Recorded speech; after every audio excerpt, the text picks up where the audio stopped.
5 ans de Macron, c'est pire que 5 ans de Hollande. Mais c'est que des mensonges. On nous vend du rêve. Pendant un certain temps, on nous vend que du rêve. Avec sa façon de faire, de dire la diversité des cultures, de se cacher derrière voilà, les étrangers, de faire travailler.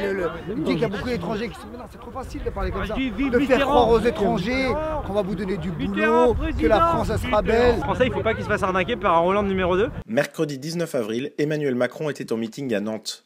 Les taxis nantais et le collectif Tout Sauf Macron avaient décidé de s'inviter autour du Zénith. Dans une ambiance bon enfant, les taxis nantais ont tenu à faire entendre leurs revendications. On est contre la dérégalisation du capitalisme sauvage, contre la précarisation de l'emploi. Et on est là pour défendre tout simplement nos boulots, pour défendre l'artisanat, parce que l'artisanat c'est la première entreprise de France, il ne faut pas l'oublier. Et on n'est pas là aujourd'hui pour défendre que les taxis, mais l'artisanat. On est assommé par les charges sociales et on est contre les grosses structures qui viennent, qui s'implantent comme ça, qui ne payent même pas leurs impôts en France. Votre objectif c'est quoi? C'est de le rencontrer? On aurait bien aimé le rencontrer, malheureusement on a été bloqué par les CRS, mais oui, ça avait été notre objectif de base.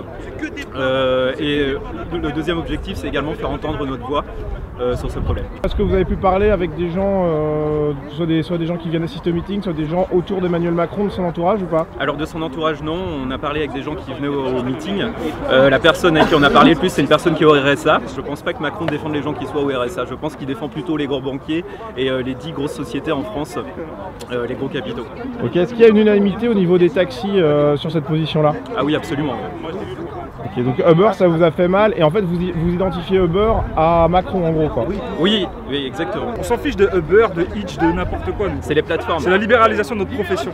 Voilà. Et cette libéralisation-là, c'est Macron qui l'a promue. Bah, bien sûr. Macron, avec le rapport Attali et avec Sarkozy. Voilà, c'était leurs envies de libéraliser le marché. Après, il y a des façons de faire les choses. On peut libéraliser un marché sans pour autant tuer des acteurs de l'activité de taxi, tout simplement. Voilà.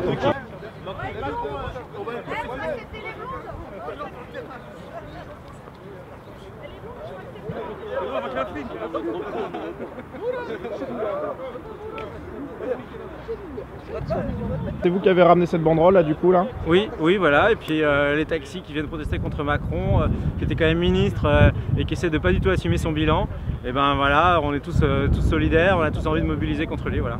On est venu faire passer un message aux Français, que les Français, il ne faut pas qu'ils se fassent arnaquer par un Hollande numéro 2, un gars qui était au ministère, qui a fait plein de délocalisations, qui a fait des deals, qui s'est enrichi sur le dos des chômeurs, sur le dos des taxis, sur le dos des citoyens, et qui essaie de se faire passer pour un mec nouveau. Alors franchement, il faut que les Français ils réagissent contre l'arnaque, contre le marketing, et qu'ils ouvrent les yeux, et voilà, donc tout sauf Macron, que chacun vote suivant ses convictions, mais pas pour le marketing. Ici, il y a des citoyens qui ne sont pas contents, et ils ont le droit d'être pas contents, parce qu'ils n'ont pas été respectés par le gouvernement.